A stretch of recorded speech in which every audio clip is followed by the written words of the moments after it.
அஸ்ஸலாமு அலைக்கும் வரஹ்மத்துல்லாஹி வபரகாத்துஹு. அன்பார்ந்த சகோதரர்களே, ரசூல் ஸல்லல்லாஹு அலைஹி வஸல்லம் அவர்களுக்கு பிறகு அபூபக்கர் ரலியல்லாஹு அன்ஹு அவர்கள் தான் ஹலீஃபா பதவிக்கு தகுதியானவர்கள் என்பதை சஹாபாக்கள் ரசூலுல்லாஹுடைய ஹதீஸை வைத்து அதே போல இமாம்கள் ரசூலுல்லாஹுடைய இந்த ஹதீஸ்களை எப்படி புரிந்து கொண்டார்கள் என்பதை தான் நாம் இந்த இடத்துல பார்த்து வருகிறோம். இன்னொரு செய்தி, ரசூல் ஸல்லல்லாஹு அலைஹி வஸல்லம் அவர்கள் அந்த மரண தருவாயில் இருக்கிற போது, நோயாளியாக அந்த மரண தருவாயில் இருக்கிற போது ஆயிஷா நாயகியை அழைத்து சொல்கிறார்கள், உத்ஒலி அபாபக்கர் அபாக்கி வாஹாக்கி, உன்னுடைய தந்தை அபூபக்கரையும் உன்னுடைய சகோதரனையும் அழைத்து வா என்று ரசூலுல்லாஹ் சொல்லிவிட்டு சொல்கிறார்கள். ஹத்தா அக்துப கிதாபன், நான் ஒரு கடிதம் ஒன்று உனக்கு எழுதி தருகிறேன், எனவே அவங்க ரெண்டு பேரும் அழைத்து கொண்டு வா என்று ரசூல் ஸல்லல்லாஹு அலைஹி சொல்லிவிட்டு சொல்கிறார்கள். ஃபைன்னி அகாஹு ஐயத்தமன்னா முத்தமன்னின் என்று ரசூல் ஸல்லல்லாஹு அலைஹி காரணம் சொல்கிறார். நான் ஏன் இப்போ ஒரு கடிதம் எழுதி தரப்போகிறேன் என்பதற்கு ரசூல் ஸல்லல்லாஹு அலைஹி வஸல்லம் சொல்கிறார் என்னென்னா,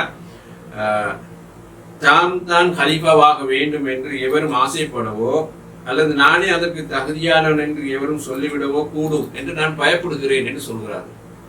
நான் தான் கலீஃபா என்று ஒருவர் ஆசைப்படக்கூடும், அல்லது அதுக்கு நான் தான் தகுதியானவர் என்று சொல்லி அவர் மக்களுக்கு சொல்லவும் கூடும். அப்படி ஒன்று நடக்கக்கூடாது, அதுதான் நான் பயப்படுகிறேன். எனவே நீ அவர் ரெண்டு பேரையும் அழைத்து கொண்டு வான்னு அவர் கடிதம் ஒன்று எழுதி தருகிறேன் என்று ரசூல் ஸல்லல்லாஹு அலைஹி வஸல்லம் அவர்கள் சொல்லிவிட்டு சொன்னார்கள். அபூபக்கரை தவிர வேறு எவரையும் அல்லாஹும் மூமின்களும் ஏற்றுக்கொள்ள மாட்டார்கள் என்று ரசூல் ஸல்லல்லாஹு அலைஹி வஸல்லம் அவர்கள் சொன்ன செய்தி சஹீஹ் முஸ்லிமிலே பதிவாக இருக்கிறது.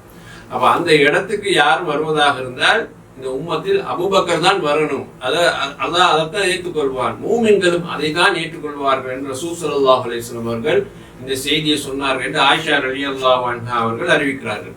இமாம் நவவி ரஹிமஹுல்லாஹ் அவர்கள் இந்த ஹதீஸ் சம்பந்தமாக குறிப்பிடுகிற போது சொல்கிறார்கள், அபூபக்கர் ரலியல்லாஹு அன்ஹு அவர்களுக்குரிய சிறப்பு வெளிப்படையாக இந்த ஹதீஸிலே கூறப்பட்டிருப்பதற்கு தெளிவான ஒரு ஆதாரம்.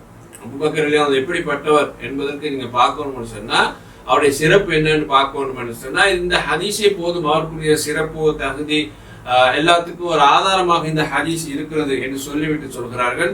நபியுடைய வஃபாத்துக்கு பின் நடக்க போகின்ற செய்தி பற்றியும் முஸ்லிம்கள் அபூபக்கருடைய ஹிலாஃபத்தை ஏனையவர்களின் தலைமையை ஏற்க மாட்டார் என்பதற்கான செய்தியும் இந்த ஹதீஸ்ல தெளிவாக உள்ளது என்று சொல்கிறார்கள். ரசூலுல்லாஹ்வுக்கு பின்னால அபூபக்கர் தான் ஹலீஃபா, அவரை தான் மூமின்கள் ஏற்றுக்கொள்வார்கள். அதுக்கான தெளிவான ஆதாரம் இந்த ஹதீஸ்ல இருக்கிறதுன்னு இமாம் நவவி ரஹ்மத்துல்லாஹி அவர்கள் சொல்லுகிறார்கள். சொல்லிவிட்டு மேலும் சொல்கிறார்கள், தலைமை தெருவில் பிரச்சனைகள் உருவாகும் என்ற சுட்டி காட்டுதலும் இந்த ஹதீஸிலே உள்ளது. ரசூலுல்லாஹ்வுக்கு பின்னால ஹலீஃபா யாராக வர வேண்டும் என்பதற்கான மக்கள் மத்தியிலே ஒரு பிரச்சனை உருவாகும் என்பதற்கும் இந்த ஹதீஸ்ல ஒரு ஆதாரம் முன்னறிப்பாக ரசூலுல்லாஹ் சொல்றாங்க என்பது அவர்கள் சொல்லுகிறார்கள். சொல்லிட்டு சொன்னாங்க, ரசூலா சொன்ன மாதிரி அனைத்து இந்த உம்மத்தில் நடந்து முடிஞ்சது என்கிறார். அப்ப ரசூல் ஸல்லல்லாஹு அலைஹி வஸல்லம் வஃபாத்துக்கு பின்னால் யார் ஹலீஃபா வர வேண்டும் என்று தெரிவு செய்யும் என்று சஹாபாக்கள் மத்தியில் ஒரு மஷூரா நடந்ததே. அப்ப ரசூலுல்லாஹ் ஹயாத்தோடு இருக்கும்போது என்ன சொன்னார்கள், மூமின்கள் அபூபக்கர் யாரும் ஏற்றுக்கொள்ள மாட்டாங்க, நீங்க என்ன மஷூரா பண்ணாலும் பிரச்சனை பண்ணாலும் அபூபக்கர் தான் அந்த இடத்துக்கு ஹலீஃபாக வருவார், அப்படித்தான் மூமின்களுடைய முடிவு வரும் என்று ரசூலுல்லாஹ் சொன்னாங்களே. அந்த முன்னறிப்பு இங்கு நடந்தது என்பது போல இமாம் நவவி ரஹ்மத்துல்லாஹி அலைஹி அவர்கள் இந்த ஹதீஸில் சொல்லக்கூடிய செய்தியை நாம் பார்க்கிறோம். அன்பார்ந்த சகோதரர்களே, இதில் முக்கியமான ஒரு செய்தி என்ன என்று சொன்னால், அலி ரலியல்லாஹு அன்ஹுடைய வாக்குமூலம் ஒன்று இருக்கிறது. ரசூல் ஸல்லல்லாஹு அலைஹி வஸல்லம் அவர்கள் அந்த மரணிக்கக்கூடிய அந்த நேரத்தில் என்ன சொன்னாங்க, அபூபக்கர் ரலியல்லாஹு அன்ஹு தொழுகை நடாத்தும்படி சொன்னாங்க. அவரோட அந்த பள்ளிவாசல் அபூபக்கருடைய வாசத்தை மற்ற எல்லாருடைய வாசலை அடைத்து விடுங்கன்னு சொன்னாங்க. இப்படி சொல்ற நேரத்துல அந்த இடத்துல அலி ரலியல்லாஹு அன்ஹு அவர்கள் இருக்கிறாங்க.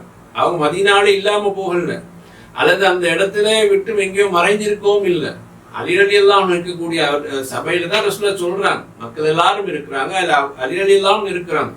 அப்படி இருக்கும்போது தான் சொல்றாங்க, அபூபக்கர் தொழுகை நடத்த சொல்லுங்க, அபூபக்கருடைய வாசத்தை மற்ற எல்லா வாசனையும் அடைக்க சொல்லுங்க என்று எல்லாத்துக்கும் முன்னுரிமை கொடுத்து சொல்றாங்க ரசூல் ஸல்லல்லாஹு அலைஹி வஸல்லம். அப்ப இதை பத்தி அலி ரலியல்லாஹு அன்ஹு அவர்கள் சொல்லும் போது சொல்கிறார்கள், ரசூல் ஸல்லல்லாஹு அலைஹி வஸல்லம் அவர்கள் நோயுற்ற நேரம் மக்களுக்கு தொழுகை நடாத்தும்படி அபூபக்கரை முற்படுத்தினார்கள். அப்போது அந்த இடத்துல நான் இருந்தேன், அதை ரசூல் ஸல்லல்லாஹு அலைஹி வஸல்லம் அவர்களும் கண்டார்கள். ஆனால் ரசூலுல்லாஹ் விட்டு மறைந்து இருக்கவும் இல்லை, நான் நோயாளியாக இருக்கவும் இல்லை, நான் சுகதேகியாகத்தான் இருந்தேன் என்றாலும் ரசூல் ஸல்லல்லாஹு அலைஹி வஸல்லம் விரும்பியிருந்தா அலிக்கு தொழுகை நடாத்துங்கள் என்று சொல்லியிருப்பார்கள். ஆனால் ரசூலுல்லாஹ் எனக்கு அப்படி சொல்லல, எல்லாரும் பார்த்து கொண்டே இருந்து கொண்டே அபூபக்கர் தொழுகையை முற்படுத்துங்கள் என்றுதான் ரசூல் ஸல்லல்லாஹு அலைஹி வஸல்லம் அவர்கள் சொன்னார்கள். எனவே அல்லாஹும் அவனது ரசூலும் எங்களது மார்க்க விவகாரங்களுக்கு பொருத்தமானவராக அபூபக்கர் ரலியல்லாஹு அன்ஹு அவர்களை தான் கண்டார்கள். அல்லாஹ்வும் அல்லாஹ்வுடைய ரசூலும் மார்க்க விவகாரங்களுக்கு மிக பொருத்தமானவராக அபூபக்கர் ரலியல்லாஹு அன்ஹு அவர்களை தான் கண்டார்கள். எனவே எங்களுடைய உலக விவகாரங்களுக்கும் நாம் அபூபக்கரை பொருத்தமானவராக காணுகிறோம். எங்களுக்கு வழிநடத்தக்கூடிய, எங்களுக்கு ஆட்சி செய்யக்கூடிய, எங்களுக்கு ஹிலாஃபத்தை தரக்கூடிய, எங்களுக்கு ஹலீஃபாவாக இருந்து செயற்படுத்தக்கூடியவருக்கு பொருத்தமானவராகவும் அபூபக்கர் தான் இருக்கிறார் என்பதையும் நாங்கள் கண்டு கொண்டோம் என்று அலி ரலியல்லாஹு அன்ஹு அவர்களே ஒரு வாக்குமூலம் கொடுத்த ஒரு செய்தி தான் இங்க மிக முக்கியமாக நாங்கள் கவனிக்க வேண்டிய ஒரு செய்தியாகும் சகோதரர்களே.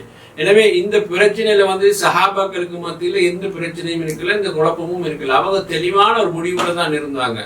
ஆனா அலி ரலியல்லாஹு அன்ஹு பேரில் தேவையில்லாத சில பிரச்சனைகள் உருவாக்கி தேவையில்லாத குழப்பம் உண்டாக்கி இந்த ஷியாக்கள் மூலமாக மட்டும்தான் சமுதாயத்தில் இந்த ஹிலாபத் சம்பந்தமான பிரச்சனை உருவாகினது என்பதை நாம் பார்க்கிறோம். கடைசியாக இமாம் ஷாஃபி ரஹ்மத்துல்லாஹி அவர்கள் இப்படி சொல்கிறார்கள், நபி ஸல்லல்லாஹு அலைஹி வஸல்லம் அவர்களுக்கு பின் அபூபக்கர் ரலியல்லாஹு அன்ஹு அவர்கள் தான் மக்களுக்கு தலைவராக தேவைப்பட்டார்.